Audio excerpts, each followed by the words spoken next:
Assalamualaikum warahmatullahi wabarakatuh. Perkenalkan, nama saya Azmi Saputri Situmorang. Topik 4, membuat atau memodifikasi modul ajar bagian perencanaan pembelajaran. Modul ajar, apa sih modul ajar itu? Modul ajar merupakan bagian dari perencanaan pembelajaran yang disusun berdasarkan fase atau tahap perkembangan murid. Prinsip-prinsip modul ajar. Ada beberapa prinsip modul ajar. Yang pertama, kita harus memperhatikan karakteristik, kompetensi, dan minat peserta didik di setiap fase. Perbedaan tingkat pemahaman dan variasi jarak antara tingkat kompetensi yang bisa terjadi di setiap fase.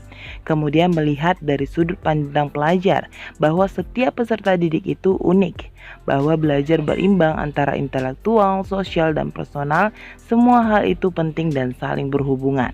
Dan terakhir, tingkat kematangan setiap peserta didik tergantung dari tahap perkembangan yang dilalui. Ada 4 kriteria yang harus dimiliki oleh modul ajar. Yang pertama itu esensial, menarik, bermakna, menantang. Kemudian relevan dan kontekstual, dan yang terakhir berkesinambungan. Esensial maksudnya adalah pemahaman konsep dari setiap mata pelajaran melalui pengalaman belajar dan lintas disiplin. Untuk menarik, bermakna, dan menantang, menumbuhkan minat untuk belajar dan melibatkan peserta didik secara aktif dalam proses belajar berhubungan dengan pengetahuan dan pengalaman yang dimiliki sebelumnya, sehingga tidak terlalu kompleks namun juga tidak terlalu mudah untuk tahap usianya. Relevan dan kontekstual, berhubungan dengan pengetahuan dan pengalaman yang dimiliki sebelumnya dan sesuai dengan konteks di waktu dan tempat peserta didik berada. Dan terakhir, berkesinambungan.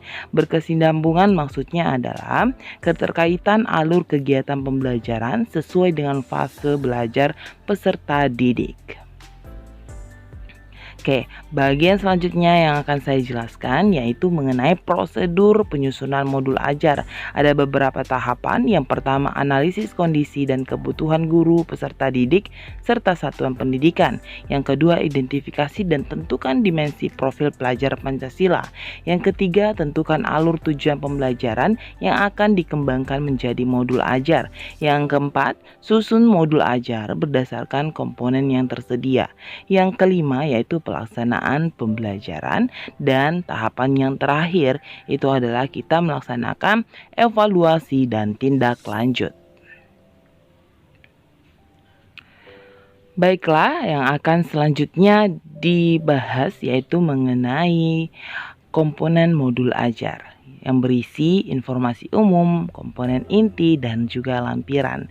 Informasi umum berisi identitas sekolah, kompetensi awal, profil pelajar Pancasila, sarana dan prasarana, target peserta didik, model pembelajaran yang digunakan.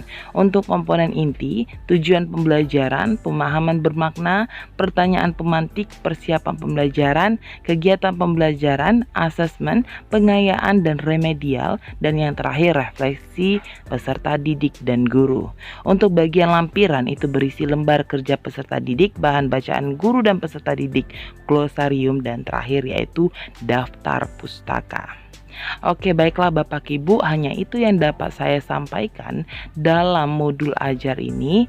Mudah-mudahan apa yang telah saya sampaikan dapat Bapak Ibu pahami dan kemudian bisa menjadi referensi.